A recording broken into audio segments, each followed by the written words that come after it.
If you're looking for some fun horror games to play with friends, but not looking to spend any money, then the Steam platform is going to be your best bet. Sometimes it's difficult finding games that are not only multiplayer, but also have horror elements and are completely free. Luckily, we did the research for you and compiled the list of the best free multiplayer horror games that you can get right now on Steam. This should help stun those things. Deceit is a game that came to my attention a few years ago, actually, as it was kind of a cross between Among Us and many of the slasher games that are out there, where both there are innocent, helpless players and the killers. Actually, I kind of played this game for a decent amount of time a while back, and I streamed it pretty frequently. It's got a decently large community that can sometimes be a bit toxic, but if you're drawn to that sort of thing, then you'll feel right at home. Basically, the game sets you in a group of people in a location, and one or a few of you may be infected, while the rest are not. The individuals who are not infected have the goal of completing specific tasks in order to escape. The killers or infected people are there to try and pick off the innocent people one by one before they escape the area. It's pretty basic, but the game pulls it off really well, and there also is an element of manipulation in here too. If you are the infected, you want to convince people that you are on their side to gain their trust before killing them, of course. This is definitely a solid option, and if you can hop in with some friends to play with, this game could quickly become a game you spend hours playing.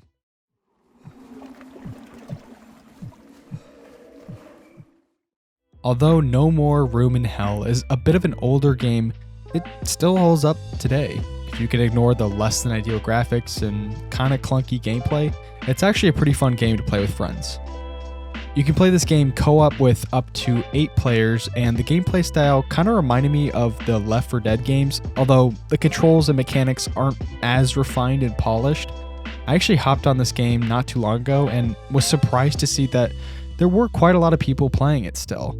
It isn't really scary, but it's got the horror zombie vibe going for it, and I gotta say that the gunplay is actually pretty solid. You know, it may not be the most polished game ever, but grab some friends to install it with, and you got yourself a solid zombie game to dump some hours into.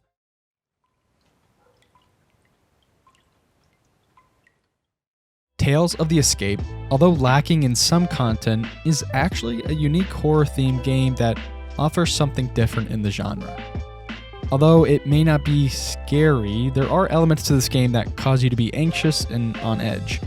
The game is a multiplayer puzzle game where you can play with others and either work together against the clock or against each other to solve puzzles before the timer runs out. You can pretty much compare this game to an escape room where you need to solve the puzzle or puzzles in order to escape before the timer runs out. If you've ever done an escape room in real life or maybe a game version, it actually gets pretty tense, not to mention if you throw some horror vibes into the mix. There are also DLCs that you can buy with the game, and I have heard some good things about those, but if you plan on just getting the free version of the game, there's more than enough here for you and some friends to spend a couple hours in.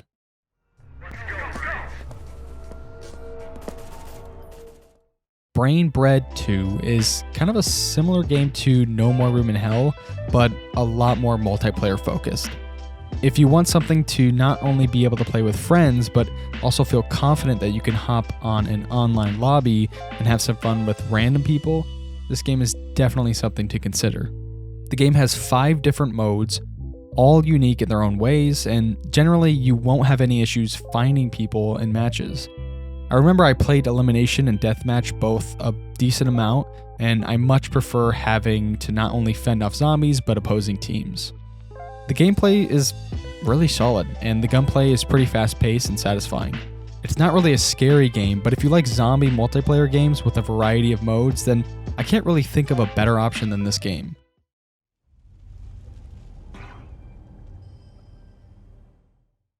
Although Hide and Shriek doesn't have too much of a live community anymore, if you have a few friends to install this game with, this is an excellent game to play.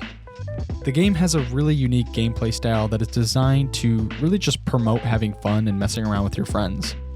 Essentially, you and some friends load up into a match, and your main goal is to scare each other. So So you set up traps and lure other players into rituals that grant you points. The catch is that you are both invisible, so this makes it really tricky to find each other.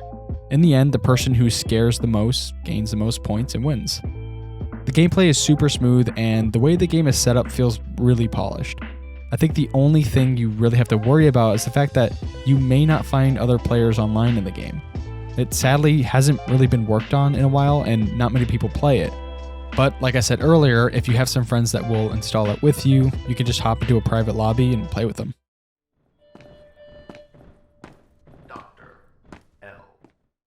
SCP Containment Breach is a legendary horror game that has really inspired so many other SCP games after it came out.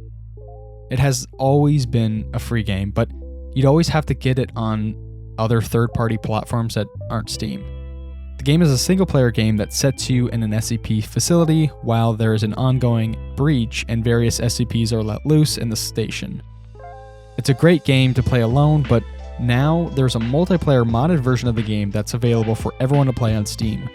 So you can now play this amazing game with friends or a group of friends, or with up to 64 players, which is absolutely insane. I can't recommend this game highly enough. It's truly an excellent game, and you have so many options now.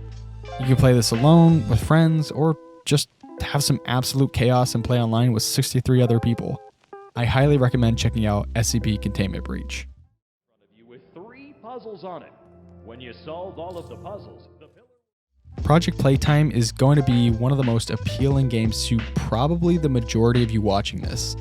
The game is based on the Poppy Playtime games and is extremely polished and actually terrifying at times. It's an excellent game to play with friends. The goal of the game is that 6 players have the task of finding parts around the map and creating a giant toy. Pretty simple until you realize that the 7th player plays as one of the Poppy Playtime's enemies and hunts you down. This game is actually so good, and I know this genre has been rehashed so many times over, but this one is genuinely fun and scary. I know the Poppy Playtime games get a bad rap, but I gotta say that those games have some of the most terrifying monsters and tense moments that I've ever experienced in a game, and I've had my fair share of horror games. I say give it a try with some friends because the game has a lot of potential.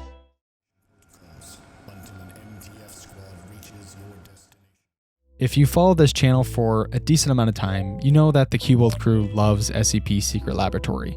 This game has been a staple for the channel for years, and for good reason. We have streamed this game countless times, and we always have a way of coming back to it. The game is extremely multiplayer based, and you really can only have a good time if you have at least 4+ players playing with you. So the best option is to hop on an online server and play with randoms as well as your friends. Also, I highly recommend having voice chat on because this game has a hilarious community. The map and the SCPs are actually directly based on the Containment Breach game that I mentioned earlier in the video, but this game allows for all of the classes, including the SCPs, to be played by people.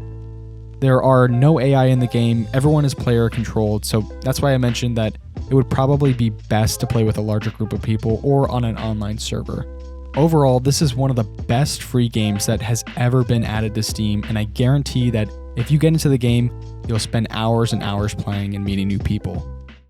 Alright, well that's going to wrap it up for this video. Let us know in the comments of some multiplayer or non-multiplayer horror games that you enjoy playing on Steam. Thanks everyone for watching, and we will see you in the next video.